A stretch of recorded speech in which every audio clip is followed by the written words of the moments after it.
Today we went to the city to do my second 2-year resident paperwork for my Mexican residency. We found out last week that we could have went ahead and done the permanent, but we were given the wrong information by an employee at the INM office, and we ended up paying, I think it was 8,000 pesos for the 2-year. And then when we came back, we found out from someone else in the office that we could have went ahead and done the permanent, and it would have saved us $500. So we were a little, upset about that, but we couldn't get the money back because things don't work the same way here as they do where I'm used to. Especially if it's like their fault, they should be the one to reimburse us, and that's not what happens. So there's a lot of things that are done here that are just not normal. They're a little unfair. They're I can list off a lot of adjectives to describe these things, but yeah, it's just a little getting used to the way that any kind of process works here in Mexico, as far as getting something legal, like getting, tags on your car, or it's a long process, a long list of paperwork that you need. I'm gonna just be honest, it's kind of ridiculous how things are done here. It's very chaotic. There's not really any one true method to do anything, because it's like employees, even in government offices, they have their own way. Each employee has their own way of doing things, and they have their own rules, and they even charge differently. So it's just very strange. I'm just definitely not used to this kind of thing, and I probably will never get used to it, because this place lacks a sense of definitely customer service in a lot of areas, and there's just no fairness. And I don't know, I don't want to get too much into it. It's just I just don't like how the processes are done here. I just feel like they're not efficient. They're always different. They're not dependable. You can't even call someone on the phone. They don't answer telephones.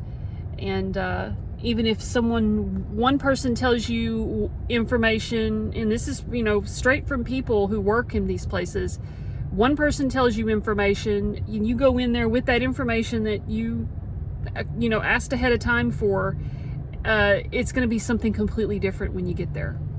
So you can't depend on what anybody tells you, because it's always going to be something different.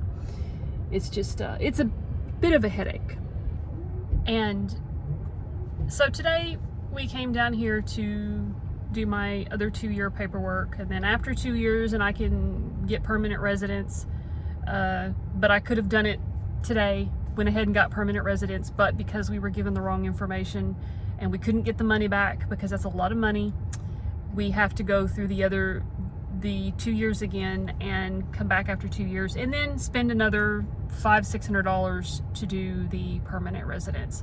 So yeah, little upset about that, but can't do anything about it. It's just the way things are done here. And so yeah, and it's a really nice day. It's 86 degrees now, Fahrenheit, but it was really beautiful this morning when we woke up and we went out. We were driving with the windows down. We didn't have to have the air conditioner on in the truck. And yeah, and right now I'm sitting outside in the truck while he goes into the store and gets some bananas and some bread. And this is usually the parking lot where someone will always come up to the window and try to get money.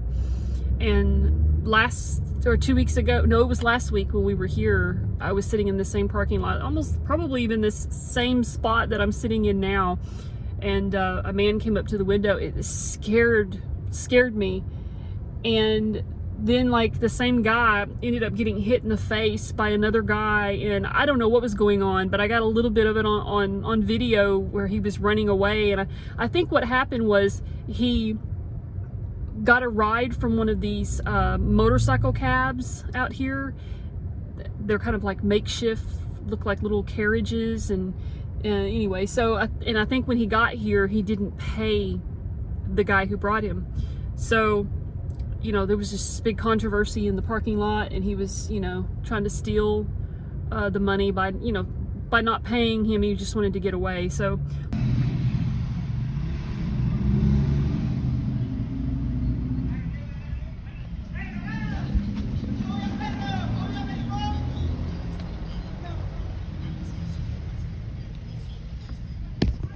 long story short, that goes on a lot here in this particular city that we live in.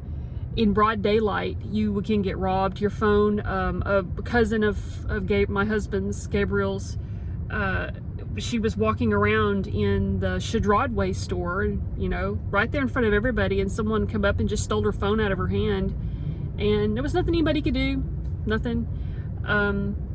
Yeah, people get robbed a lot here in the parking lots, just walking down the street. You should never walk, you know, by yourself at night here.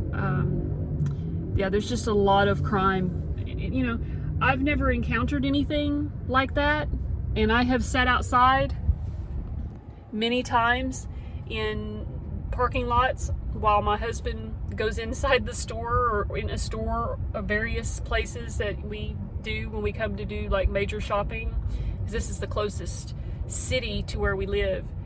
And yeah, I've never encountered anything, but it's just always best to be on your guard and always paying attention to what's going on around you. That's with anywhere, I imagine, but a little more cautious in certain areas, and this is definitely one of those areas.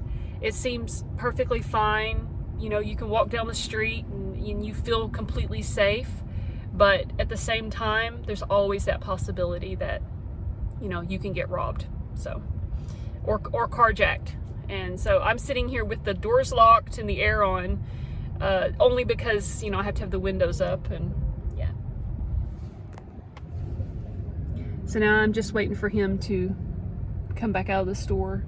And then we're going to go back to the immigration office. We had to leave because we'd been sitting there for probably almost 2 hours while the guy did the paperwork.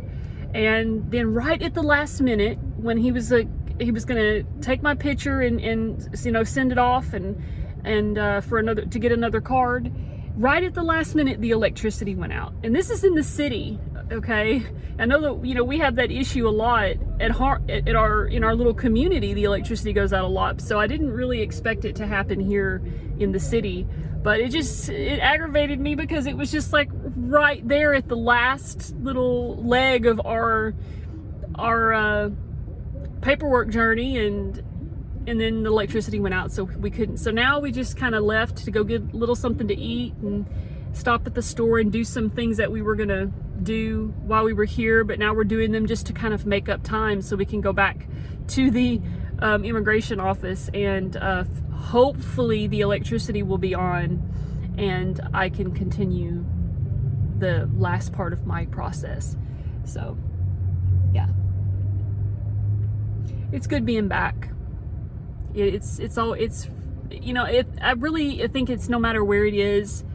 I just want to be with my husband for sure, but yeah, as hard as it is here, I am glad to be back, and yeah, so let's see what else we can do. No, I just opened it. Okay. I forget you. So, what did you get? A receipt. A receipt.